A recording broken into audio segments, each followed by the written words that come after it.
From Provo, Utah, this is the Ultimate Final Fantasy Podcast with your hosts, Joseph DeGolier and Caleb Schweiss. This is Ultima Final Fantasy.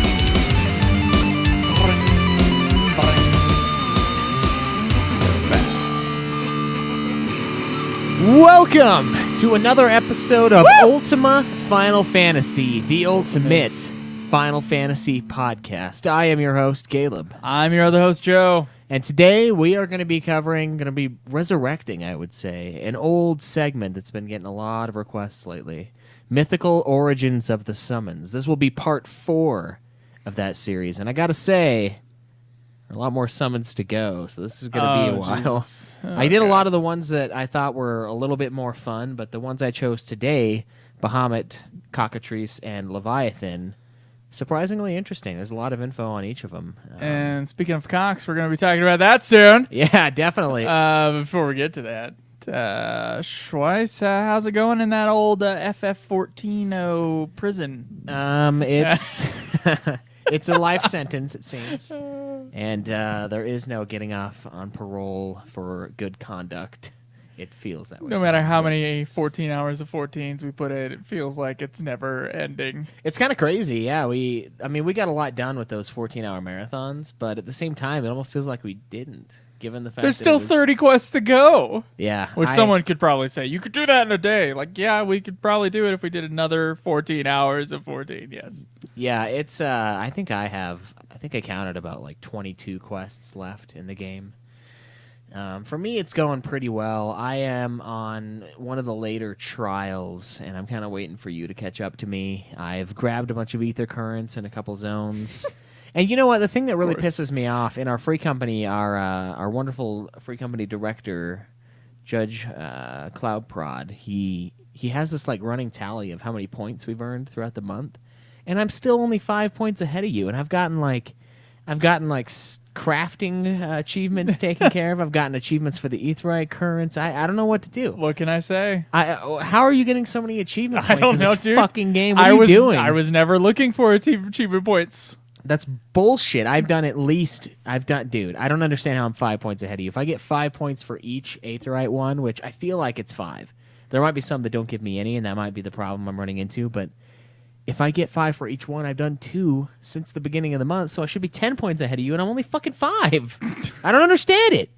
I don't understand it, but I'm doing it, and it's come in handy a couple times, having those ether currents and just being able to fly, because we are starting to backtrack into older areas here and there, and I don't have to walk up the giant like staircases or anything like that. I can just jump on my mount, Midgard Sormer, and just fly away.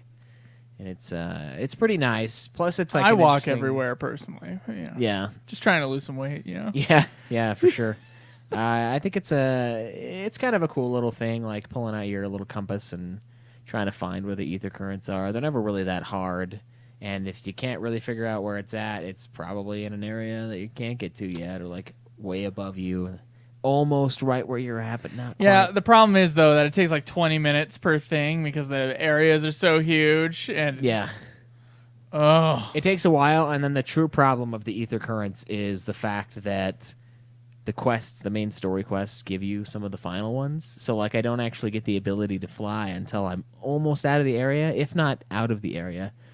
Like, the final quest in the first zone, the Ruby Sea or whatever, that was the one that gave me the last ether current, and then we go to the next zone where I have no ability to fly. We did just pass a really cool story portion of Stormblood that I really liked. There was a death.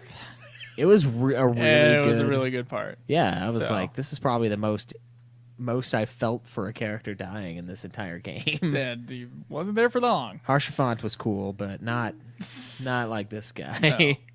So I enjoying that part. Of course, there's other stuff that happens there where I'm like, oh, okay. Yeah. But we'll, of course, get into that when we do the review. Yeah, 20 to 30 quests from the end, though. Right, yeah, and we only need to level up. I need to level up twice, yeah. 68 to 70. So we're getting there. We're like down to the wire on Final Fantasy 14. And also one other thing we wanted to touch on. I know you personally were feeling like, okay, we should just finish Stormblood and get out of the game for now. Do you still feel that way? Like, do you want Stormblood to be like, once we beat the story, do you want to call it good for now? And then I mean, we did do all the dungeons. We haven't done all the trials. I'm kind of thinking we should ixnay the extreme fights that we talked about putting on there. Right. Just do the regular ones. And then I know there's a run. We did Crystal Tower. Right, yeah, we did. Which was pretty cool. Still need to do Bahamut and Alexander. Right. So I'm wondering if we should do that this playthrough or next playthrough. I honestly don't have an opinion. It doesn't matter. If we do another 14 of 14, we can do it. I don't know if you want to do that because you wanted to record the episodes live now, so doing it on Sunday is impossible. Yeah. For recording podcasts on Sunday. Notice that I'm here and not over Skype, ladies and gentlemen. Yes. That requires an hour and a half drive both ways. Yes. So there's kind of a sacrifice that's being made because of that. There is, and I don't know. That's why I don't know if I doubt the 14 hours will come back. I think the 2 that we've done should probably be good for this. It's like if we did a third one, we'd be done. I'm pretty sure. We would be, for sure, yeah. I also think we can probably get done this week, because I know you're getting a lot faster at your job, which might get you maybe a couple more hours throughout the week to play 14. It would. My concern is balancing Ultima and Nude Clan, which I'm sure when we started Nude Clan was a big concern for our listeners on this show, and in many ways they were correct to be concerned because honestly, mostly though, it hasn't really slowed down Ultima. It's slowed down Nude Clan. Yeah, so the punishment isn't on this show really it's ever. Not on this show too much, except for my complaining about it. That's mostly what's been added. But yeah, there's a game for Nude Clan I need to beat this week, and I didn't have time for the last 2 weeks to be able to play it very much at all. I only started it last week. Because of my new job and the fact that I'm working too many hours, and it shouldn't be taking this long, but it is. And then, of course, 14 was like, if I'm going to play a video game for 2 hours, you get like 3.5 hours, Joe. You get 3.5 hours every day to figure out what you got to do with those 3.5 hours. I go, okay, 2 hours can be one of the games. Right. If I'm going to do that, I'm just going to do a dungeon in 14, a dungeon or 2. So at least that's kind of what I've been doing. I am. We could beat it this week, but then the other game would be put off. Yeah. And also, I don't think we would have time to do Bahamut unless you wanted to do it Monday evening. I think honestly, right now we need to. I want to do Stormblood next week. Oh, you want to do the review next week for Stormblood? Yeah, so I say we finish that this week, and we plan on collecting Stormblood questions, Stormblood reviews from the listeners at the end of this episode. Okay. And you know what? Let's do it. Alone in the Dark, I know that's what you've got for Nude Clan. Yeah. I say we try to front load as much of 14 as we can, so I say we play tomorrow. And then we play earlier in the week and see how much we can get done. And then if you want to try to finish that later on, you can. Because we are recording on Sundays now, so you do have all of Saturday to do as you will, once you get down here at least. Yeah. So I maybe bring the PS3 and see if you can finish that here. I am gonna buy the game and try it. So maybe we can suffer. Okay, ladies and gentlemen who don't listen to Nude Clan, I know there's quite... Okay, I have never tried tank controls before. And you can hear a good old rant on Nude Clan this week about me and my first experience ever with what was referred to as tank controls to me that I didn't understand what the fuck they were talking about, but now I do. Yes. It is the worst control scheme any game, including Heavy Rain, and that was a pretty bad control scheme. Any control scheme in any game... The idea that anybody would think that the tank control scheme was a good idea is a fucking moron. God, dude, it's awful. So I know that game's only 4 hours long, but really it's going to be like 12 for me. Yeah. Because I'm going to be fucking... What I'm doing right now is running into a bunch of walls and bad guys because I can't fucking figure out how to move my guy very easily. Yeah, which is kind of ridiculous. Like, you can't even walk in the game, let alone, like, kill the enemies and escape from the enemies. Yes, let alone. It's crazy, but I do feel like you do get used to it, and we'll see where we are. But I do want to try to get through Stormblood this week. I think we could do it. It's not that we don't have that much longer, and I say we just focus on that. And then if we want to do Bahamut the following week after we record the review on Sunday, we can if we want. If not, then we can do it next time. I mean, we did 2 full trials this time. We can do 3 or 4 next time if we desire. I mean, it's totally up to us. So I want to do it. I do, but at the same time, I also want to start playing Tactics, which is very upcoming. And it's after the 15 game. After the 15 game, yeah, but that one's like a 3-hour game, so... And I don't want to play that necessarily. I've heard that it's not very good, so... I mean, I won't let that taint my opinion of it, obviously, but it'll be something new, and... Dude, I think I've put, like... It's been like 5 days of playtime for Final Fantasy XIV during this run that we're currently in, because I think I was around 8 days last time, and I am at 13 days and 13 hours of 14. Yeah, and most of that, hardly any of it is just random grinding for classes. Like I did that a little bit early on with the White Mage, and then I realized that I can't go White Mage anymore because my Black Mage, I'm behind in levels all of a sudden. Like I can't advance unless I do my dailies and other random dungeon runs with Black Mage. So like almost all of that has been just pure finishing the dungeons, finishing the story content, grinding up content. So it's a lot. It's been a lot of grind, but it's been a lot of. I think there was a lot of support on the old Twitter and the UFF about last week's, I would say, downer episode. And right as soon as we were done recording, I was like, "Fuck, it's gonna sound like we're just about to quit this show." Like that's kind of the vibe that came out of the episode. Yeah.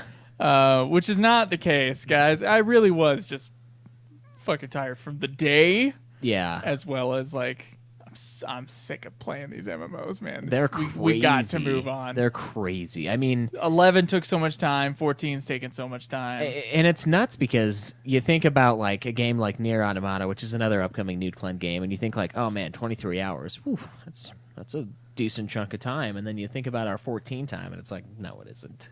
It's like nothing, and we're not even done with this game. Like we're still in the midst of the last like third. Yeah, let's try to beat it this week.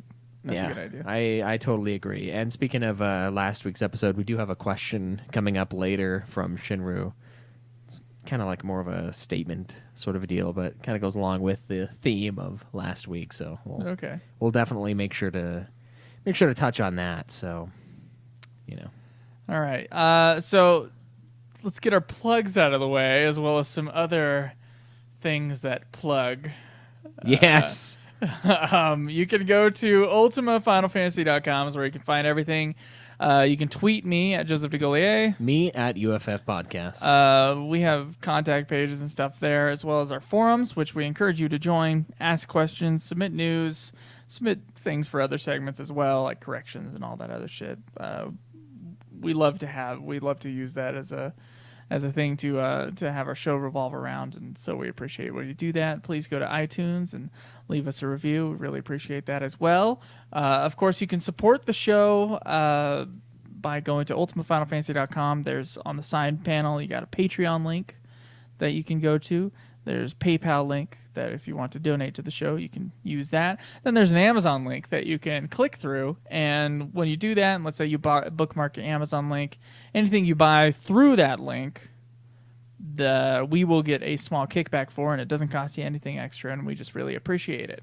Now, we have said on the show before, and this is true, we see what people buy because it's like Amazon's way of tracking, hey, this is kind of your financials. This is you got this % off of this item, and that's great. We don't see who buys them. Yeah, it's keep very that in important mind. to say. We don't say who buys them. Amazon would probably never release that information, but we do see what people buy. And there were some, I think a couple weeks ago, and I don't know why we haven't mentioned them on the show yet.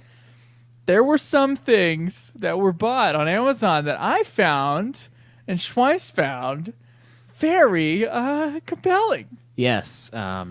It was funny because I was going through and I noticed it, and the first one I noticed was this prostate massager with 2 powerful motors for male orgasms. I was like, whoa. The image of the prostate massager is one that frightens the hell out of me. Yeah. But apparently it's this anal beady looking vibraty thing that you stick into your ass and that curls on the bottom to massage thy taint. Yes. And I was laughing about the idea that someone bought that through our link. It's just, you boy, you have fun. Just have some fun. If you guys want to see the prostate massager, it is. Wait, what is it called on Amazon? Falak wireless remote anal sex toy. Wireless, that's good. It is wireless, yeah. Yeah. You got a nice little remote control here. It's pretty awesome, So that was the first one I saw, and the first one. I screenshot it, and I was like, "Ha! Look at that! That's fucking great." And then I saw another one that was it's titled "Strap U Vibrating Strapless Silicone Strap-on Dildo." This one Is this the same person? I don't know. I doubt it because this one seems to be okay. So the thing, it is shaped. All right, so it's like holding your hand. It's a strapless strap-on. It is a strapless strap-on, and there's a reason why it's strapless. It's because it's an insertion. So it goes into it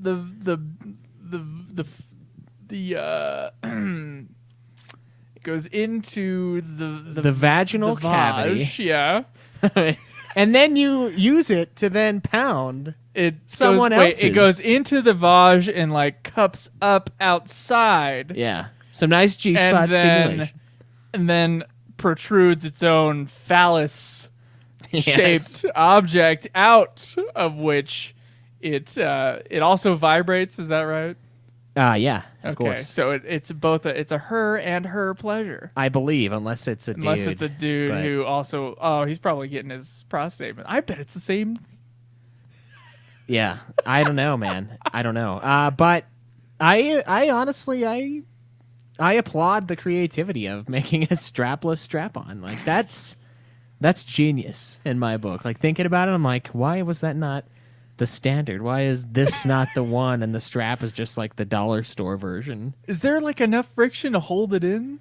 I don't know. I guess you can clench or something. I don't fucking know. I don't have a clench, baby. Yeah, clench. Hold that shit. I don't have a vag, so I don't really know how physics kind of. Yeah. Anyway. So that one's good, and then I saw that one second, and I was like, Jesus, that's way more intense. And then guys, the Let's Gasm 9-inch big boy black silicone dildo with suction cup dash very big dildo. This thing is huge, man.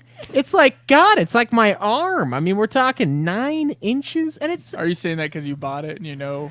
Yeah, I held it up to my arm, and it was there. But Jesus, this thing is. And the about the product is insane. The perfect girth of 6.5 inches. You'll certainly feel this one. Oh, I would fucking hope so.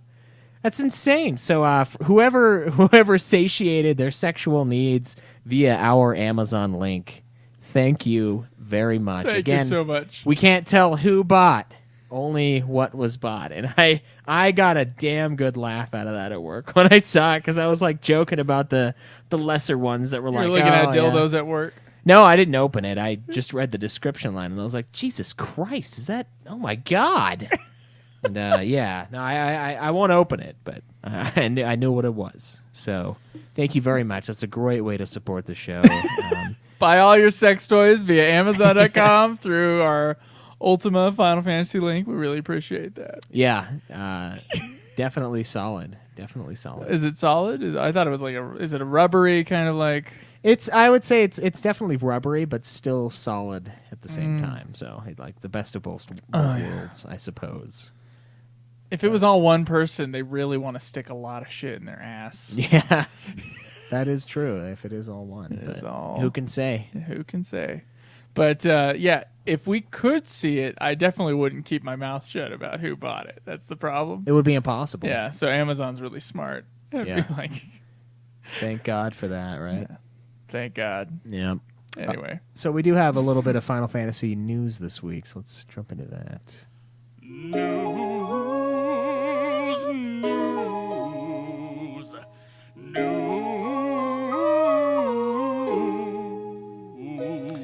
Okay, so Dissidia Final Fantasy NT, wonderful fucking name, closed beta test begins August 26th, 2017. So we've got about 12 days after the release of this episode, and we'll finally get to play the 14 characters in the demo itself. I signed up for it. I'm not sure if I'm going to be able to get access to the beta yet. I haven't heard a yay or nay, but people will be able to use characters from Final Fantasy through Final Fantasy XIV and 3v3 battles. Warrior of Light, Firion, Onion Knight, Cecil Harvey, Bartz Klauser, Tara Branford, Cloud Strife, Squall Leonhard, Zidane Tribal, Titus, Shintoto, Vaughn, Lightning, and Y'shtola are available. Ifrit, Odin, and Shiva will also be available as summons for the game. So we finally get to do play some Y'shtola in this game. It'll be coming out early 2018, and hopefully some of you got access to the beta, because that'd be kind of cool to hear a listener's opinion. Probably banned on Twitch already. Yeah, no shit. Yeah, that would be pretty crappy. So Final Fantasy Brave Exvius is getting a Nier Automata event. Apparently they're going to be bringing a couple of characters with some equipment. They're going to bring 2B, 9S, 210, and Atom Unit to the game. So jump on. Is it 2B or not 2B?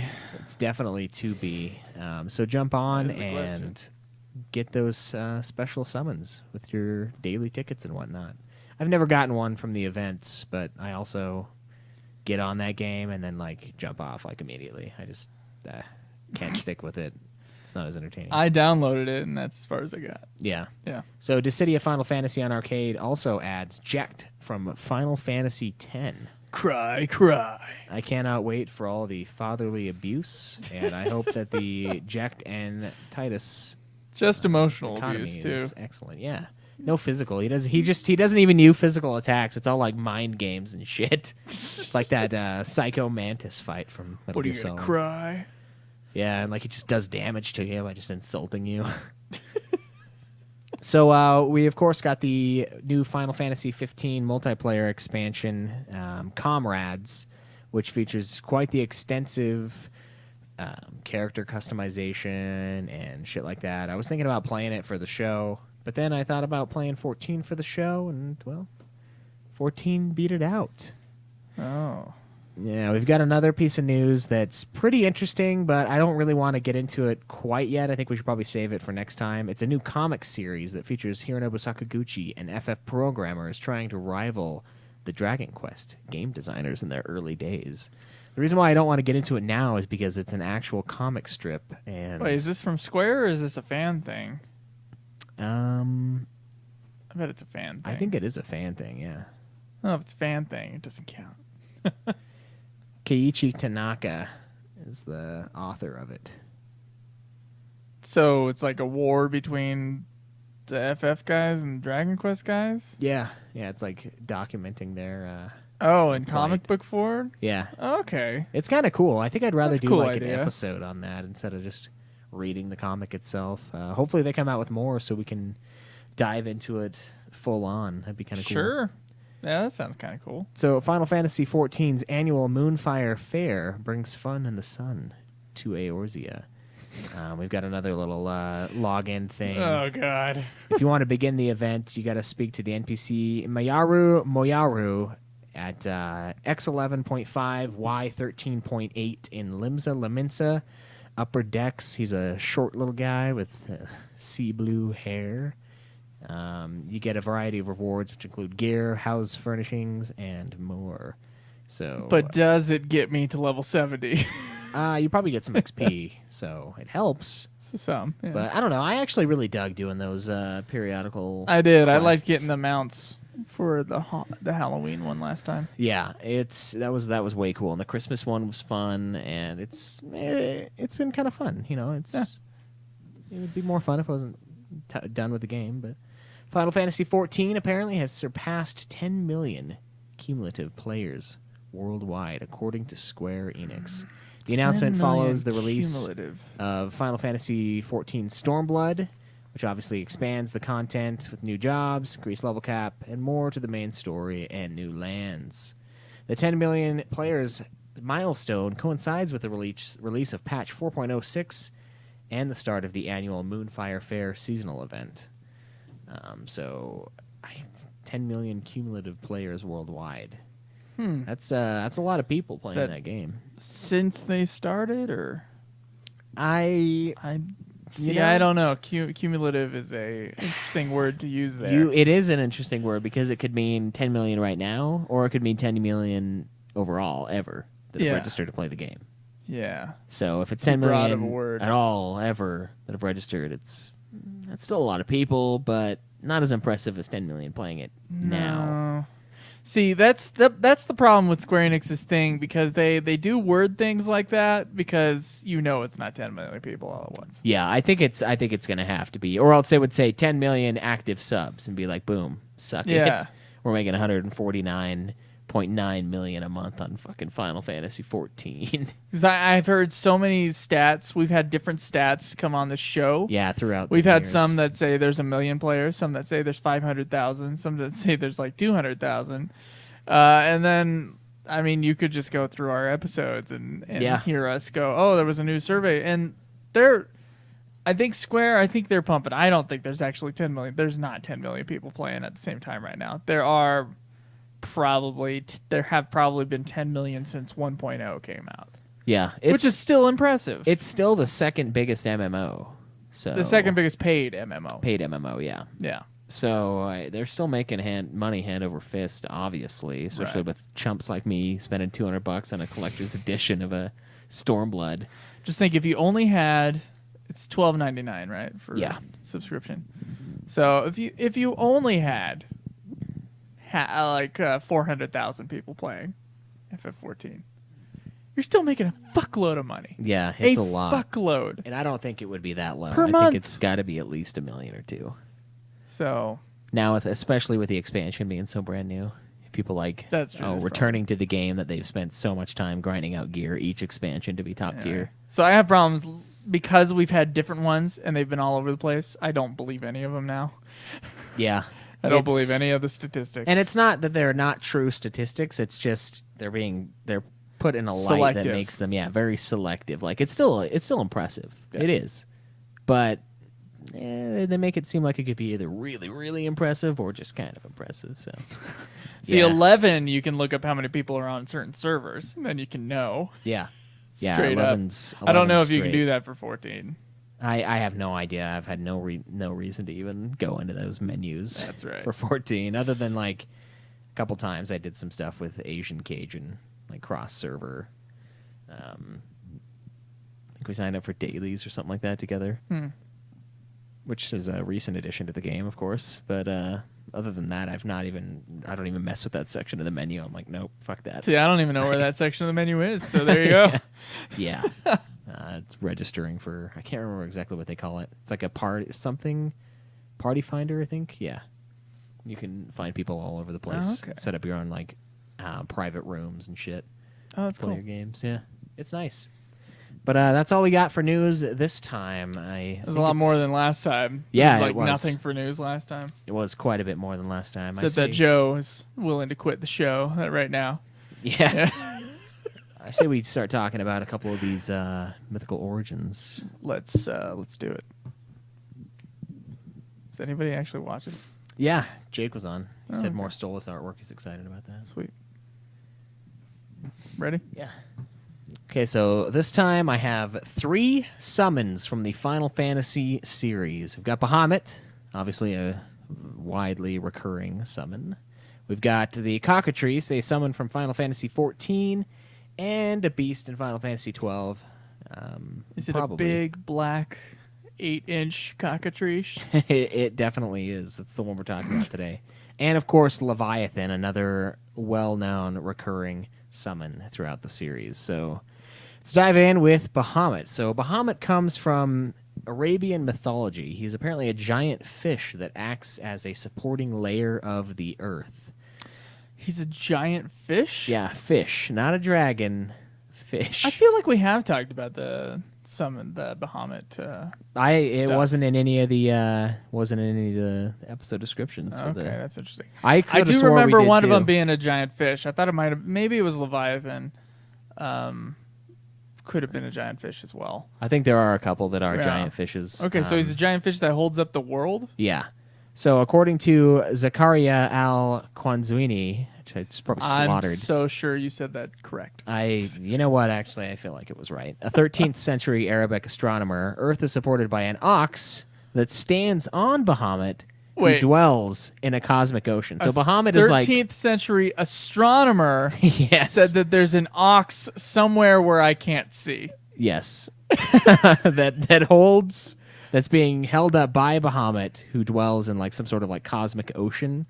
And I can see the cosmic ocean thing. Yeah, that part, sure. Yeah. That part, sure. I can understand someone looking up into the stars and going, we must be in some sort of... Because, when you look underwater, you open your eyes, it's like, little particles floating here or there. Maybe we're in some sort of large, like, ocean-like thing. Right. I get that. I don't get where the ground is that the ox... Or wait, the ox is standing on the fish? Yes. Okay. So the ocean is in a bowl that sits on top of an angel or a jinn, which is, of course, a genie. Another account claims that Bahamut is supporting a bull named Kujata, who's supporting a ruby mountain, holding an angel who supports and holds the seven earths. And below Bahamut, there's also a pyramid of Bahamuts holding each other up. Yes, it's a wonderful halftime show. Why is Bahamut a dragon? I don't know. I think we've asked this before on these things. Like, why is blank a blank?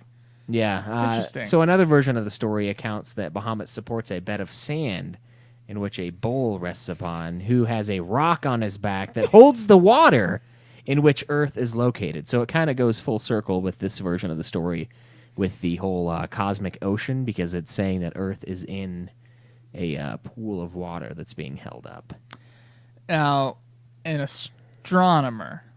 It wasn't an astrologer. It was an astronomer. The first story, yeah, was an astronomer. Yeah. Okay, an astronomer figured all this out. Yep.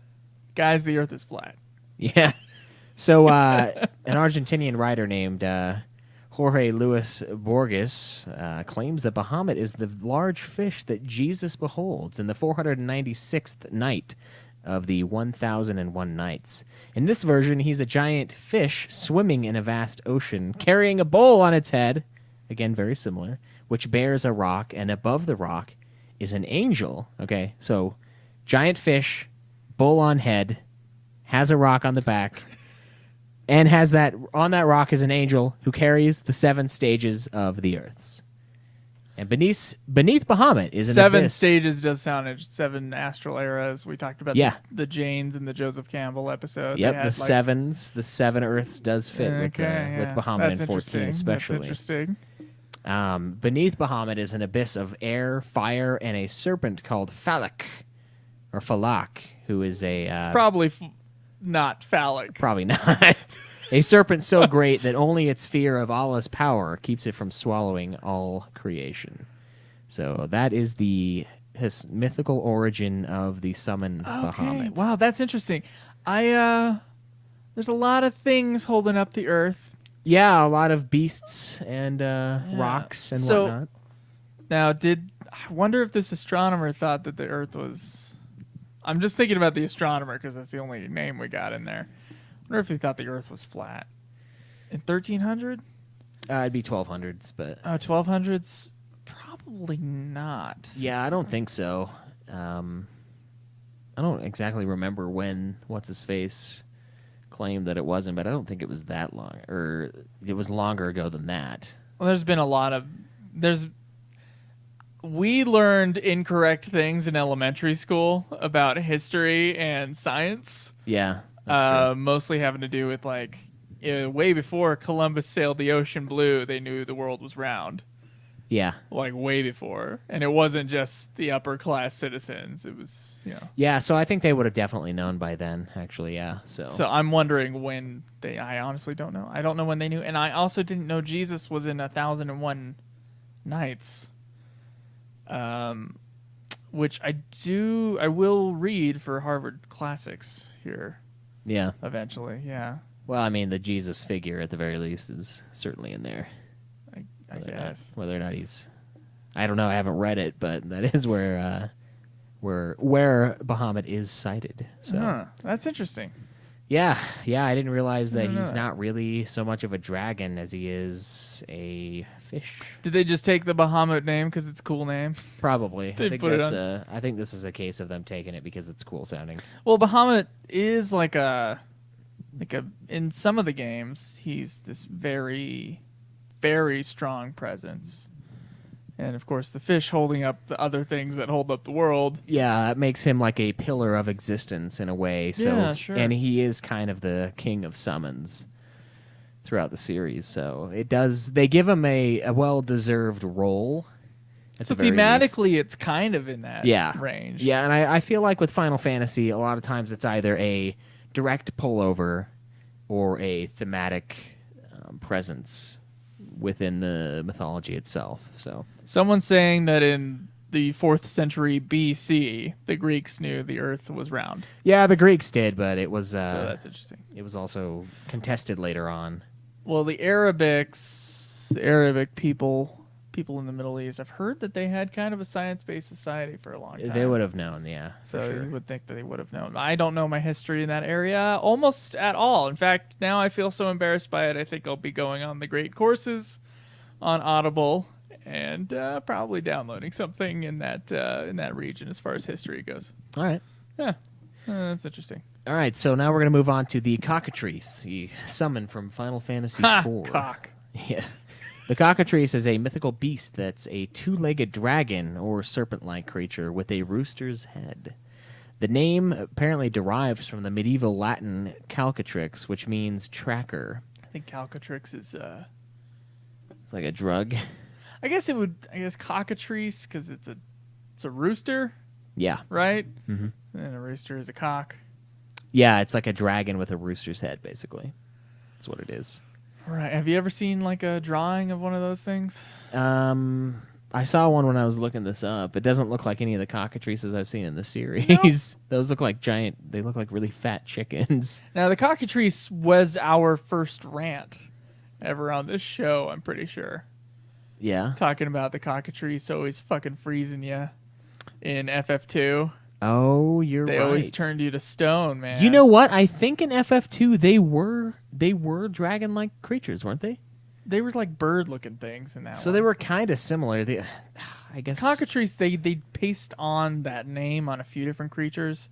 In FF2, it was a bird. Yeah, I do remember it being a bird, and I thought that was turned you to fucking stone every goddamn time. Yep, and I thought that was weird at the time because the only cockatrice I knew was the one from FF12, but the one from FF2 is actually a lot closer to the reality. Yeah, at least it's got the bird part. Yeah. So according to Alexander Neckham, who's a mid-12th century English scholar and theologian, the cockatrice is the product of an egg laid by a male chicken. Now, this was a guy who believed that these were real. Yes. Okay. It was an egg laid by a male chicken and incubated by a toad, which is sometimes substituted with a snake. So the name became almost synonymous with basilisk, which is they're very similar beasts, but the main difference is that these ones don't have wings. So and the one of them cockatrice is in Harry Potter, and that's an important thing. Yeah. So the cockatrices do have wings, according to mythology. They would have like tiny little wings, according to the art I was looking at. Okay.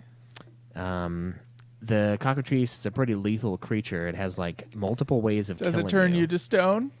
It does kill you. It can kill you by looking at you, touching you, and sometimes breathing on you. And if you'll remember, some of the later game Cockatrices in 12, they do have like a breath move, from what I remember, and it's like a stone breath. So it kind of combines that first and third I one. can see that. I can definitely see the similarity there. Now, the Basilisk, obviously, J.K. Rowling made it a snake in Harry Potter. Yeah. But it's not. It's a bird dragon creature. Yeah, they're all crazy. Everything's like a bird, dragon, lion. Let's paste the name of this mythological thing. Yeah, it's like put it on what I want to. It's like the origins of Photoshop is what these what these little mythical creatures are. They're like, dude, okay, chicken head, dragon body, and shark fin. Sweet. And it can swim and also crawl on land. Okay. I don't know what like a dragon. A dragon probably wouldn't look very dragony with like a chicken head on it. No, it would be very, very disturbing looking. It just kind of look like a derp dragon with some feathers. I don't know if it's just one of those weird things, I guess. Yeah, I don't know if it would be necessarily feared. So medieval bestiaries reported that the weasel is the only animal immune to the glance of the cockatrice. And the two ways to slay the beast, one legend says that it will die from hearing a rooster crow and having a look at itself in the mirror. So it is very Medusa-esque in that way. If you remember the Clash of the Titans when... I have seen that scene, although I have not seen that movie. What's his name? Like has the little reflective shield. I can't remember the dude's name. I'm like, are you talking about new Clash of the Titans? Yes. Okay, not the '80s one. No, I thought you were talking about the '80s. The new one's awful. See, I've never seen the new one. It's not great. I've only seen a few scenes of the old one. And I can't remember what the guy's name is. He's one of the demigods, I believe. And he like reflects Medusa's stare with his shiny shield, and it turns that her to stone. movie though. Those movies, those are loosely based on some story, so that might be from the source story. Anyway, yeah. So it is something like that. That's cool. It's similar in nature. So or if the basilisk and the cockatrice are basically the same creature, remember Hermione figured this out, started using the mirror. When she was going down the hallways. I know you're the biggest Harry Potter fan in the world, so I just want to keep on bringing up Harry Potter and talking about it. Anyway. Of course, how couldn't you, though? Really? Yeah, I know. So it's Perseus. Yeah, the myth of Perseus is the one that Clash of the Titans is based off of. So it might be in there. Yeah. We haven't done our research on that, though. Nope. Obviously. So the last one, and the one with the most information on it, Leviathan. So Leviathan is a sea monster, as we all know, referenced in the Hebrew Bible in the book of Job, Psalms, and Isaiah. In the book of Job, Leviathan is a reflection of the older Lotan, which is a primeval monster defeated at the hands of the god Hadad in a very Zeus-slaying Typhon kind of story. So he's... Wait, so it's mentioned in the Bible and then what? I'm sorry. Yeah, as a reflection of another dragon. So Leviathan is like a similar beast in the book of Job. Some scholars have interpreted Leviathan as referring to large aquatic creatures, namely the crocodile. So in those older stories, they've kind of said like that's probably what the Leviathan was, which is crazy because we look at Leviathan and it's like some earth-shatteringly large creature. And now crocodiles are pretty big and they're not exactly comforting, but they're not Leviathan big. You don't find crocodiles comforting? Not necessarily. They're like, do they just chill there and wait? I always preferred alligators over crocodiles. Yeah? Yeah, personally. Like, I liked the wider, kind of rounded snout of an alligator. I was really into alligators when I was a kid. Yeah, crocodiles always had, like, the thin face, you know? Yeah, they're not as cool looking. And they're not as cool looking. Plus, we have gators here in the States. Gators! Down in Florida. And I did live in Florida, so I have seen them. I think there's only like two types of alligators in the world. There's the American alligator and the Chinese alligator. Yeah, that's crazy. And then I remember because I looked into a bunch of shit when we did Far Cry Primal. Yeah, found out the history of the alligator. And like that there's been fossilized alligators up north, and like they went into more temperate zones than you would think. And actually, alligators live in, although it's not really a temperate zone in the southern states, it is a more temperate zone than where crocodiles have to live generally. Of course, there's a bunch of different types of crocodiles. And then there's the caiman, which is another type of crocodilia. Yeah, I would say the one disconnect with primal is the covering of land. Like, it seems like it's really close to the snowy regions, but I would almost attribute that to something similar to like a TV show's passing of time. Like, you don't really know how much time has passed in Game of Thrones until someone says, "Oh, that was like 6 years ago that this happened," and you're like, "Oh shit, yeah." Okay. So maybe get what you're saying there, but then there were some lakes that were very cliff-oriented, and I don't know how the fucking alligator got up there. Sort of a deal, unless someone's like, I'm going to take this family of alligators, I'm going to fuck them over. Yeah, I'm going to drop them off here. Bringing them way up this mountain and putting them in this little pond. That's fair. All right. Yeah, I don't buy it. So Leviathan later became used as a term for a great well, and also kind of a general term for all sea monsters. I always thought it was just a whale. I always thought Leviathan was a whale. I thought I had heard that. In modern Hebrew, the word does simply translate to whale. Oh, there you go. Yeah, so... But that's modern Hebrew. Who knows what they wrote in the Old Testament, I want to say. That's where that reference is at. So the Tanakh mentions Leviathan 6 times and is generally referred to as an ocean Tanakh creature. Is definitely the Old Testament. Yeah, that isn't harmful, but is instead part of God's creation. So it's kind of like he's an acceptable piece of society. Not all of lore treats him that way, though. Okay. Let's see. Later, Jewish sources describe Leviathan as a dragon. So we're closer to what we get in Final Fantasy, who lives over the sources of the deep, and along with Behemoth, will be served up to the righteous at the end of time. Wait, so we're going to eat them? Yes. Or the Jewish people will eat them? Yeah, all of those who are saved, basically, at the end days. And Behemoth is the land version, essentially, of Leviathan. So in the book of Enoch... I'm not sure if I'm pronouncing that right. Leviathan is described as a female monster dwelling in the watery abyss.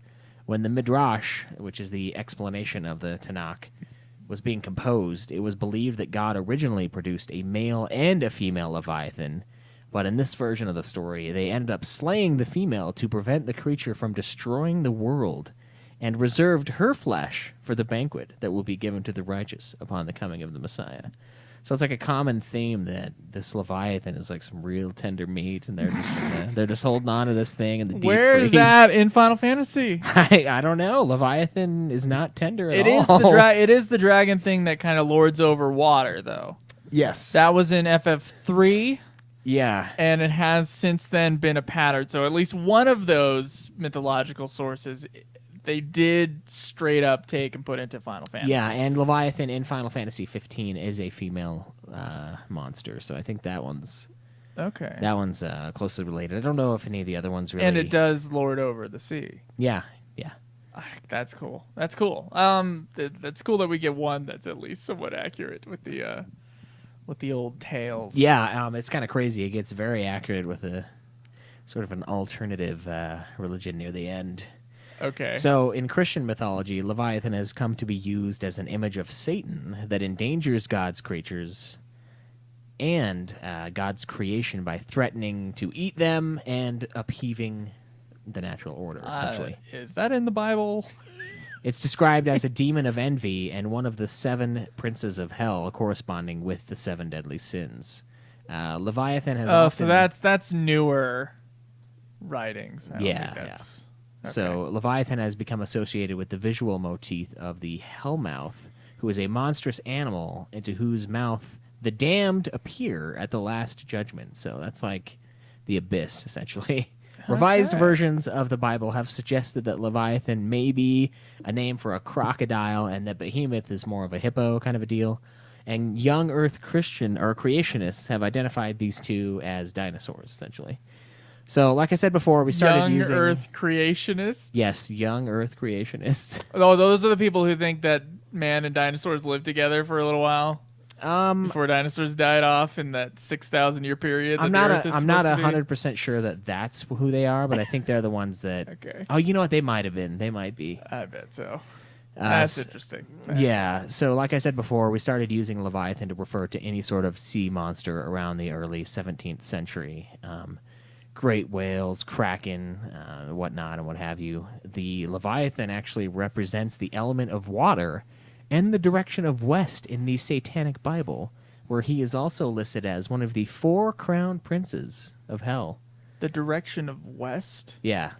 I guess he symbolizes west. But the element of water and the Satanic Bible, he's the water dude. For the water crystal, he's like... There's a lot of shit in here I just did not know about. Yeah, it gets into Christianity in the Middle Ages, gets a little weird. Yeah, it does. It's obviously not the same. It's not the same as what we know now. It's like I have actually started to read or listen to the Bible, just to, I want to go through it all the way through. You guys know I'm agnostic, so it's not really a religious exercise, but it is like the Bible is very important to our culture, and a lot of storytelling stuff comes from there. A lot of references or archetypes kind of come from there in Western culture. Yeah, they come from the Bible or are referenced from the Bible directly.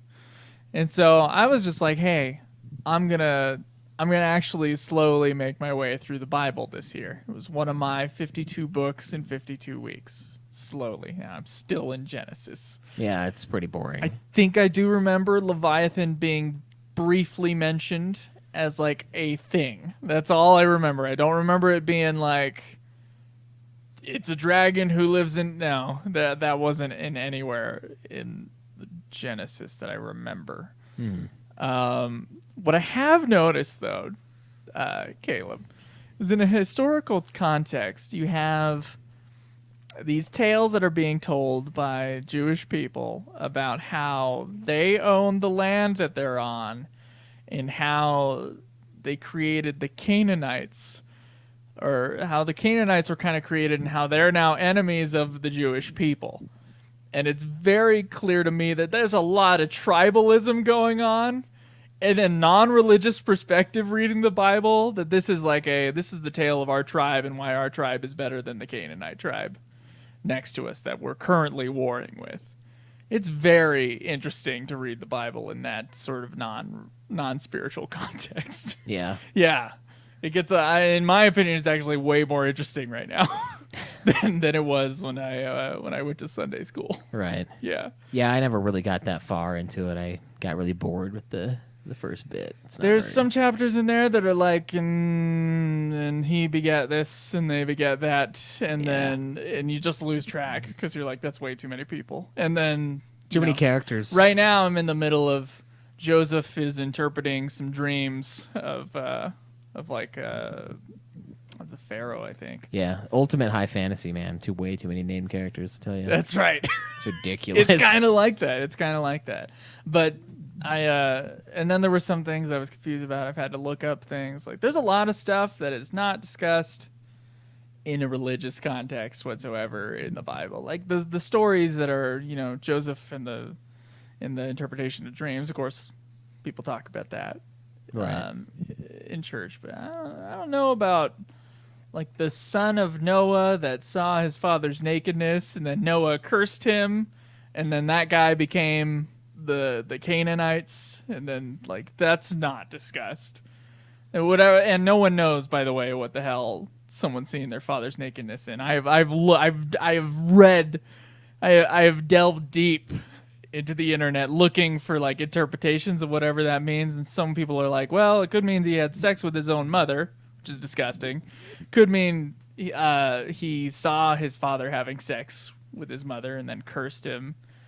And it's just crazy. Yeah, there's some weird shit in there, but there's some crazy shit. But I haven't come across any of those, like, besides I think the word Leviathan. Yeah, like someone, it's like it will be a Leviathan or something like that. Yeah, I mean, and things get revised and whatnot. So I'm hearing these other sources, and I'm wondering what they come from, because a lot of those do not sound like Bible. A lot of those sound like Middle Age sort of writings or Christian philosophy or Jewish kind of lore that's not in their Torah or whatever. Yeah, it's probably. I mean, there have been revisions and removals and stuff throughout time. So Yeah, definitely. But the Leviathan stuff, I was kind of surprised how many crossovers and similarities it had between the different religions, and I was very surprised by the the Church of Satan one, where he is the element of water. Like, I was like, yeah, that's interesting. That's very much the FF one. So, whatever. These guys, the Final Fantasy series is quite clear on their standing of organized religion. Yeah, they got a real problem with it. Yeah, so interesting. It was an interesting take, and I'm looking forward to doing more of those. Yeah. It's been a long time since I've done that segment, but yeah, we got some time with the 30+ games that we have remaining to us. Did you ever think about doing those Harvard classics, by the way? I thought about it, and I thought about buying the one on Amazon. It was like $3 for all of them. Honestly, I would just look up what the Harvard Classic has, because the Harvard Classics. Did we talk about this on Nude Clan or Getting Fat, or have we talked about this on UFF at all? I don't think we've talked about it on UFF. Okay, so one of my goals that I started last year, I found out about this Harvard guy, the president of Harvard. I think his name was like Dr. Elliot or something, like 1918. He made a claim once in public that you could learn everything you can in Harvard just by reading the right books that would probably take about 5 feet on a shelf. It's like a 5-foot shelf. It was his 5-foot shelf challenge thing. And then a printing, like a publication company, a book company, came up to him and said, "Hey, we're willing to print the collection of books if you name what the books are, and we'll call it the Harvard Classics." And so him and then an English professor, I think, went through and decided that you could get a general liberal education, a complete one, by just reading these books. And then they made the books, and then they put them out, and they had introductions to the book, like why they're important almost. They had an entire volume on lectures, which I have not gotten to, which will have to be read. But there are a lot of them that are abridged. And so I just go through, find out what the book is, and most of the time I can listen to it. Sometimes I've had to read them, and it takes a little longer.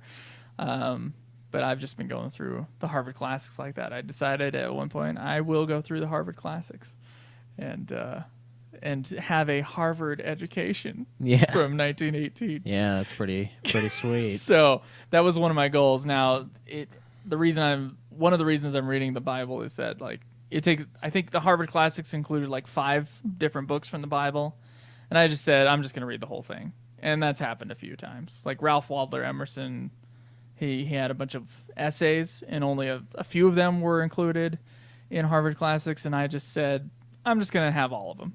I'm just going to do all of them. So I'm doing that.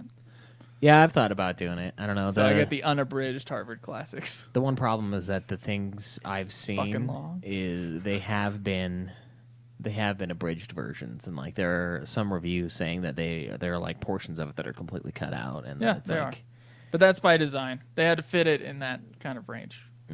Yeah, they're not abridged like a Reader's Digest abridged. They're like Ralph Waldo Emerson has a collection of essays, and they just picked which essays were important. They didn't chop the essays. Oh, okay.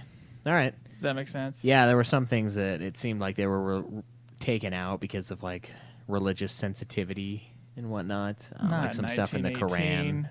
Oh yeah, they did. They only did partial of the Quran, so I'll have to read the Quran at some point too. Yeah. So I don't know if that's like now or if it was an initial thing that they did. It was initial. Okay. So then I guess the one I'm looking at is probably worth buying. Yeah. It's like $2 for the Kindle. I know, and it's sick. Yeah, I have it. Books. I have it. I read a few of them on there. Well, nice. Yeah. Anyway, I thought it was a cool goal. What else we got? We got questions? Yeah, we got a couple questions we can get to. Questions for us. We would like to hear from you. You. To our forums. Or contact us on Twitter. Get on and ask your questions. We'll answer them within a week. This is the question segment. Ask and you will right, so we've got a couple based around last week's episode. I think I'm going to do those two last. Okay. First up, Monsters of the Deep from our good friend Matunica. I'm sure it's been said a few times, and I'm not going to badger you into playing the game, but I can't work out why you're not? you don't think this is an FF15 spin-off. To me, I would have thought it's part of the UFF Season 2 and would have played it after A King's Tale.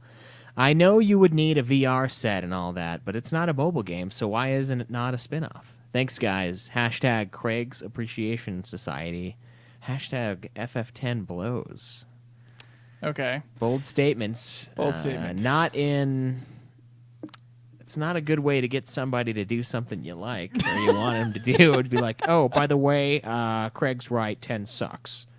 To two people who are large fans of Final Fantasy X. Monsters of the Deep. The big reason why I don't want to do it is the VR set.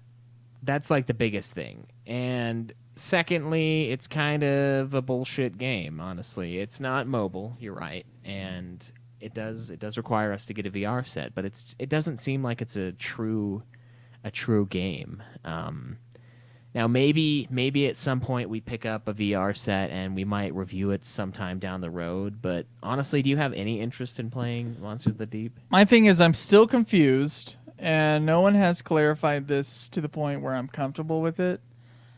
I'm confused about whether or not it's an add-on to the main game or if it is in itself one complete game. Now I'm reading the Wikipedia page, and so I said I was confused, and notice my long pause in there is because it looks like it was initially a first-person shooter add-on to the main game. But I don't know if it's separate now. Well, what I'm seeing in the beginning here, it says it's a downloadable virtual reality video game for PlayStation VR. So in that sense, it would be a separate entity. How much is PlayStation VR? Dude, just look it up. Just go on Amazon. I'm going on Amazon right now. Amazon.com/prostate.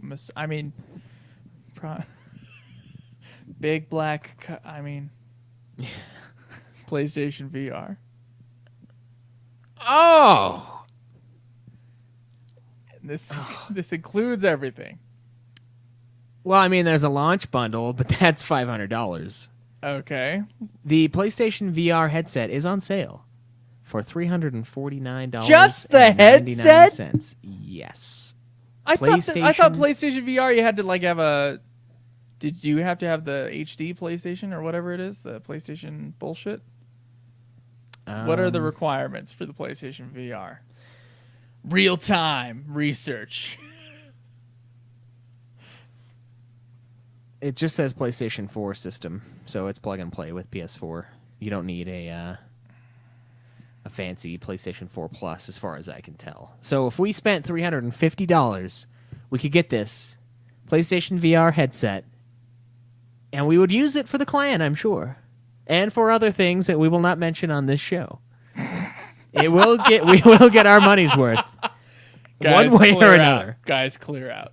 I'm gonna be using this for. I swear to God, dude, I have 2 to 40 minutes. Yeah, I have imagined you naked, holding yourself, and your parents barged into your room, and you just turning around, trying to search for them because you heard the noise with this giant fucking headset on. Oh, okay.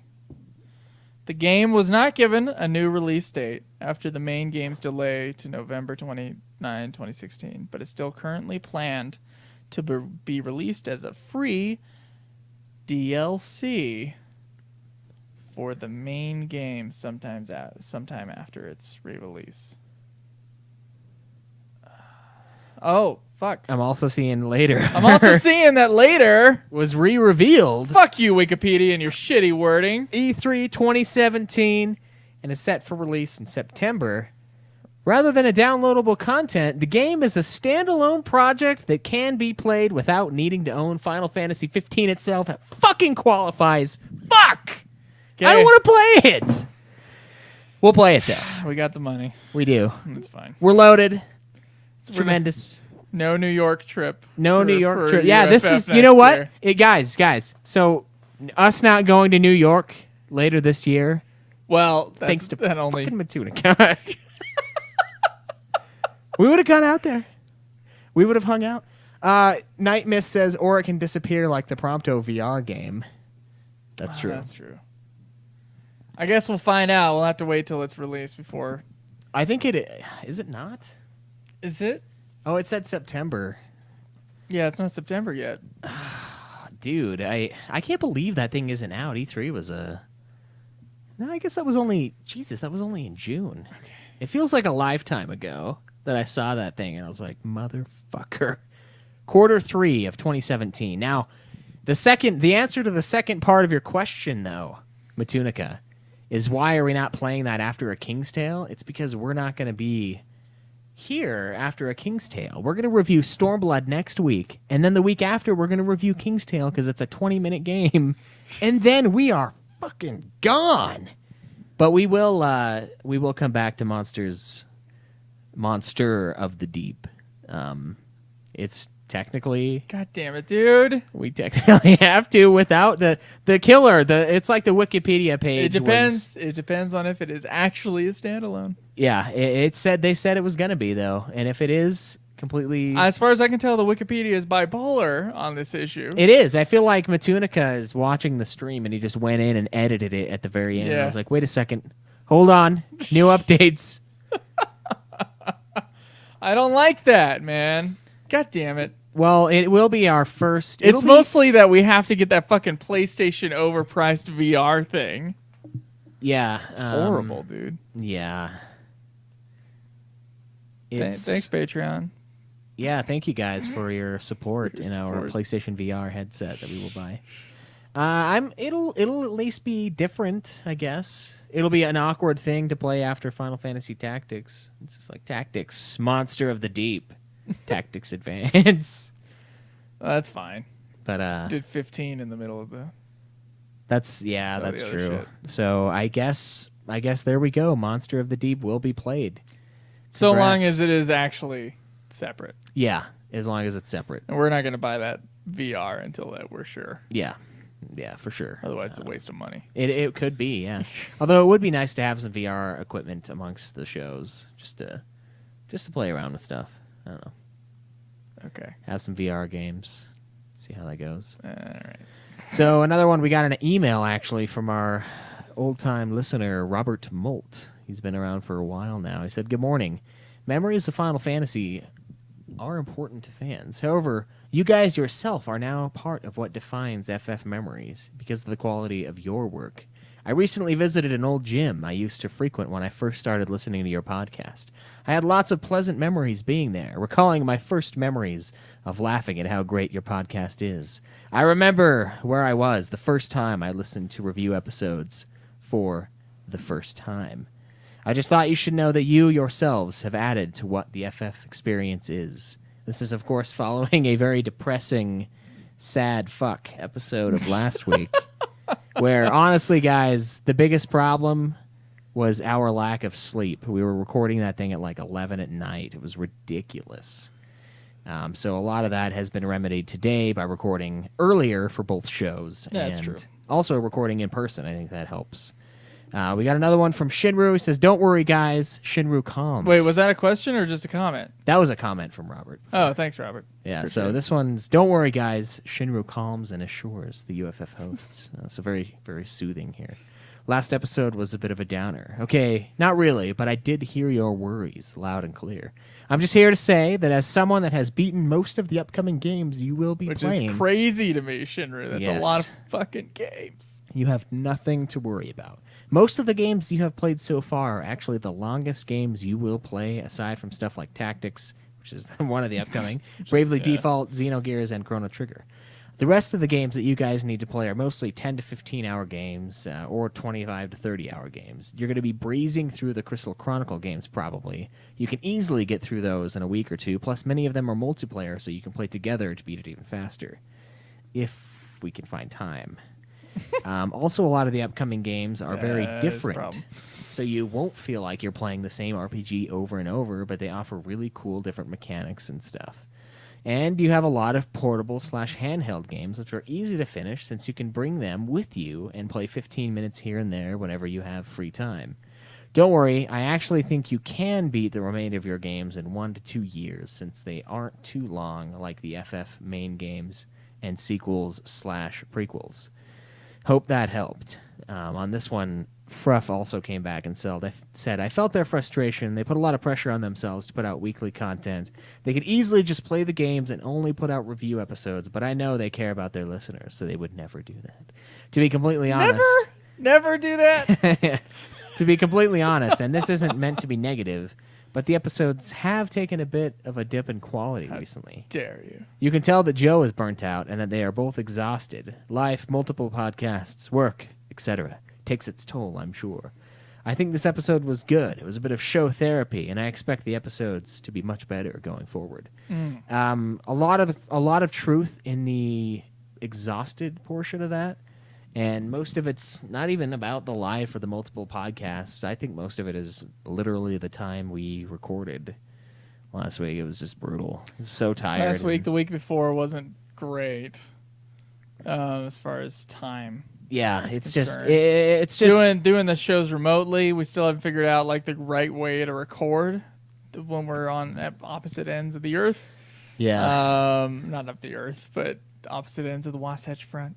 Mm-hmm. I don't know. We got some learning to do when it comes to that because I don't think we'll be doing this in person for forever either. 'Cause one of us might move, and we'll see what happens after that. But not for a while. Yeah, yes. But before the show ends, definitely. Yeah, that probably. will happen. So we do. Part of me is like, we should just do it over Skype anyway because we got to figure out how to make a show successful over Skype, and then. So yeah, there's a lot of factors in it, man. And honestly, my biggest problem, as far as the show is concerned, I think our show is better when we're doing reviews really regularly, because it feels like we have a lot of different content. Yeah. And although like 11, we got to use the reviews as like a segment on the episodes every couple weeks or every 3 weeks when we finished an expansion. So that was really nice, and we should have done it this time, but now it's too late. We have our format for 14 reviews, and so we're probably not going to change that. But yeah, it's the time putting into just the one single game. Yeah, take it forever. It's a lot of it is that, and it's not that we want to rush through the content. And it's not that the game is bad either. Like, the game is good. Yeah, it is. It's so many months. Yeah, and life. Part of me almost kind of regrets doing Stormblood now, but at the same time, I don't. I almost just regret not doing Heaven's Word back in the day, because then we would have had Dragonsong War and then Stormblood, and we would be fine. Yep. Like, it's just, I think we gave ourselves too much this time, and last time we didn't give ourselves enough because we didn't understand the format. We didn't understand that when Heaven's Word was dropped, Heaven's Word was complete. The Dragonsong War was just subsequent patch content, sure, which we could have done this time, and then we'd be done. So we've learned a lot, and when the next expansion drops... It will be much faster. Well, actually, hopefully. You know what? I guess before the next expansion drops, we can finish all the story content leading up to it, and then when it drops, we do it, and then we're done. Right. So we've learned a lot with this giant 14 chunk. And it'll be more split up next time. Yeah, and honestly, it's not that we want to get done with the show, like you were saying. I think the show is stronger with our reviews, because I think we do a very good job planning review episodes and discussing the games themselves. I think that is the most fun I get out of this show, is discussing my viewpoints on the game's story, the soundtrack, the whatnot, and what have you. I think that is the echelon of Ultima Final Fantasy. Now, these reviews on the back end stuff, like Square Enix, history of Square Enix, part blah blah blah, those are really fun and those are really interesting to hear. They take just as much research as doing the video game reviews. They do, and I don't get as much pleasure out of them. And I do love the lore episodes, like the one I did today. I think all of that is very interesting, but the games are still the core of the show. That's why last week I was like, hey, can we start doing these every 2 or 3 weeks? Yeah, which even if we did that, we're still looking at like another 2 years. Like, we understand it's a big thing, and we're not trying to rush through it. We're just trying to speed it up a little bit. Speed it up a bit, yeah. Because, and a lot of that is the pressure. So let's fucking finish Stormblood this week. Then next week we'll do a King's Tale. And then 3 weeks after that have Tactics finished. Yeah, we can try. Metadula says we've motivated him to start a 14 account. You should keep playing. It's not a bad game. We're not really cut out for MMOs necessarily. Yeah, that is something I found out. I don't know if I talked about this last time. I found out I don't think I'm made for MMOs. I just don't think I'm made for MMOs. I'm way too kind of goal finish oriented. I don't really get too much pleasure in dicking around, which a lot of people do, and that's fine. Yeah. They like to go around. They just like little improvements on their characters, have fun with people that they know in game, a couple hours a day or a few hours a week. Yeah. I get that there's a pull there, and we have friends, obviously in game, that are really into that. Yeah. I am not. I'm not into the lifestyle that goes with playing would you be MMO. if the MMO was the only thing we had? Like if it was just us, we were just two normal friends and hey, let's play this game. No, otherwise I would have played RuneScape or would have kept playing World of Warcraft. So it's just the MMO is just not for you. I just don't think MMOs are for me at all. Okay, I think they are for me. It's kind of the same with like the fucking sandbox, like Fallout 3 shit. Like it's too open, It's too much. It's just not for me. Not for me. I mean, and it's so much wandering time, and that's so much of the game too. Yes. That's why I didn't finish Fallout 3. That and I died while I was wandering for 2 hours and lost every second. I just felt like the world's biggest piece of shit. I have said this story many times. It's a very simple story. I played Fallout 3. I just stuck it in, bought it for $20. I was like, a lot of people love this game, sure. Played Fallout 3, didn't notice the time go by, looked up, 8 hours had passed. I had done nothing in the game. I'd done the beginning section and just fucked around. Yeah. And I was like, it was fun, but I hate myself after doing that. So, I felt like I would have really loved that game if I were 13. Yeah, and you just had all the time in the world. Just had all the time in the world. But right now, nope. Don't. I'd rather have games that end. Yeah, I kind of agree. And I mean, I can do MMOs, but what I used to do before I started podcasting, I would have my game.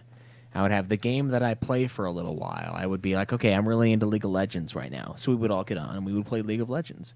And that was like months and months and months. And that's just what we played. We can't do that now. We don't just have that one game that it doesn't matter if you miss a couple days a week.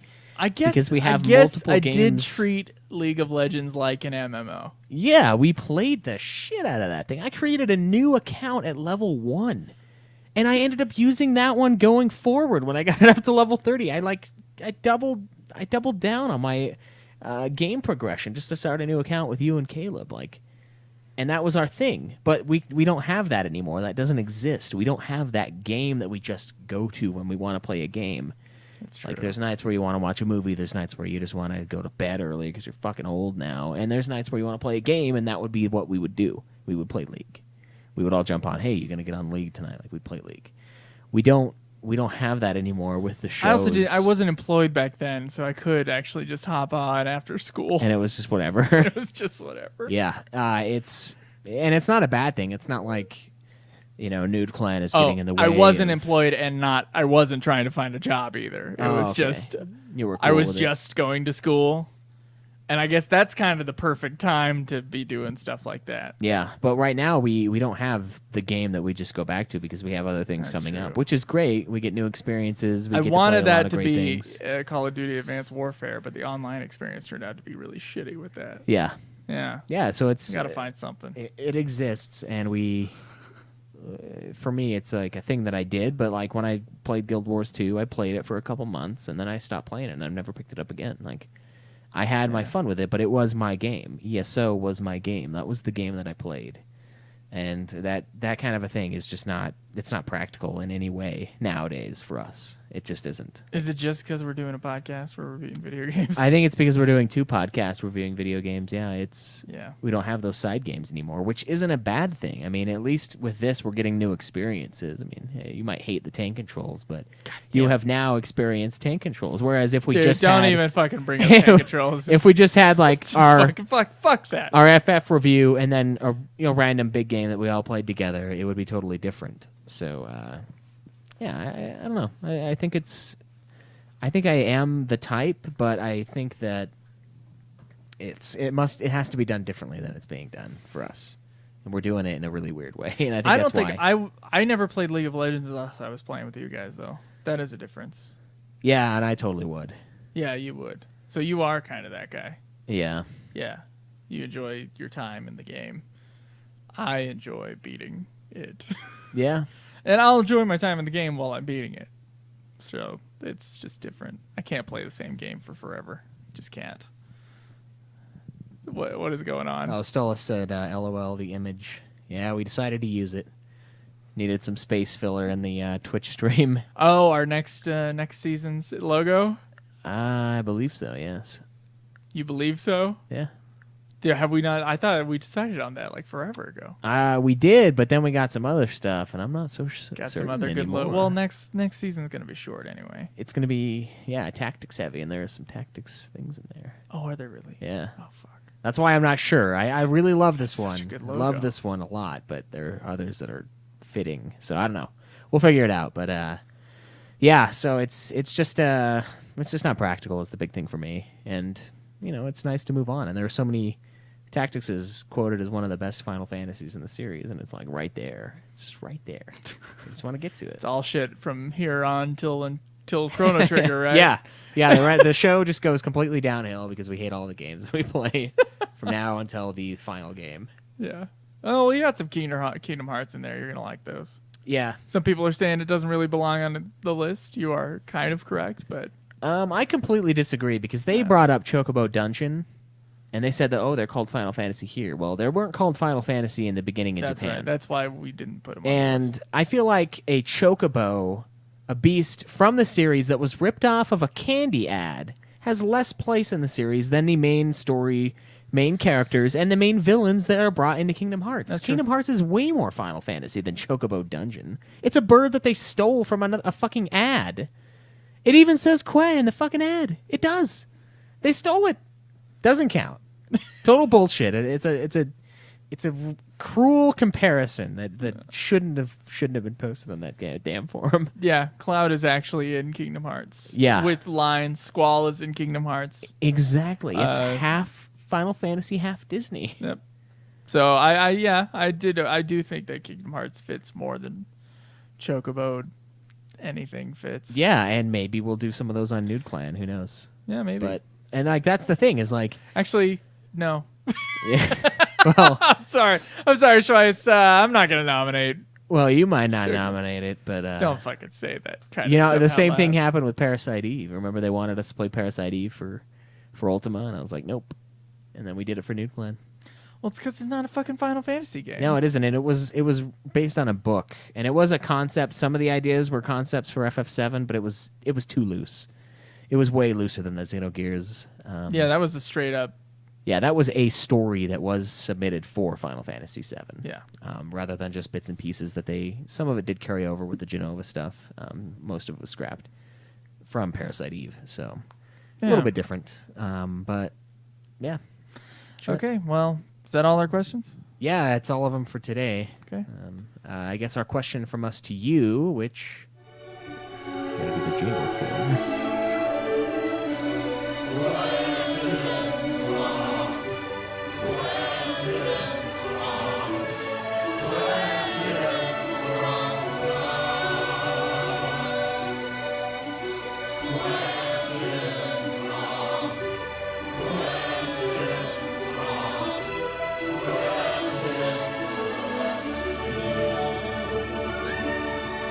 Beautiful.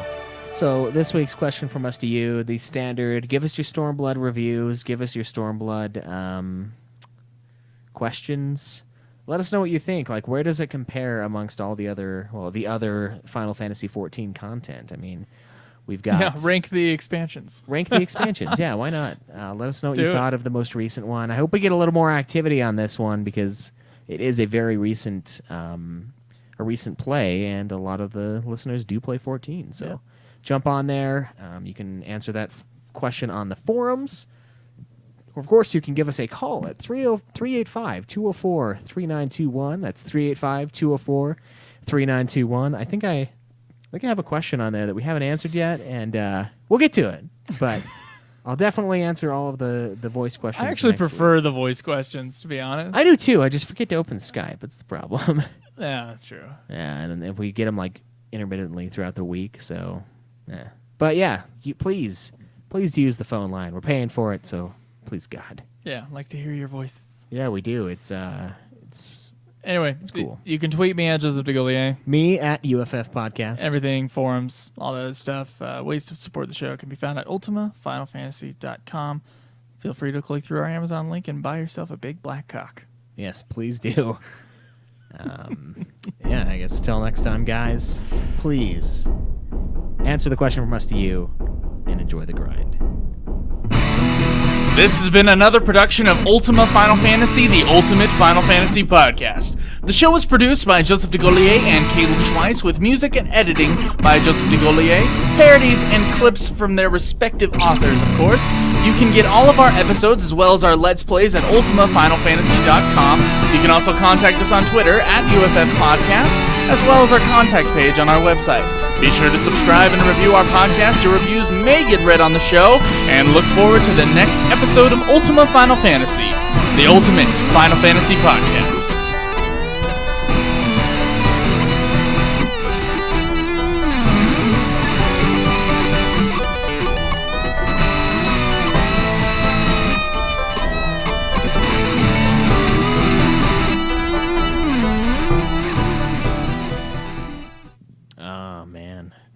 Well, thank you guys for hanging out on the stream. We really appreciate it. It's nice to have some live comments that we can work into the show occasionally.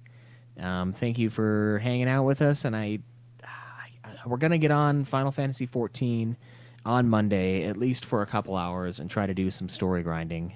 Hopefully, we can get to that trial and at least complete that. So, stay tuned and look forward to that stream on Monday. But until then, enjoy the remainder of your Sunday.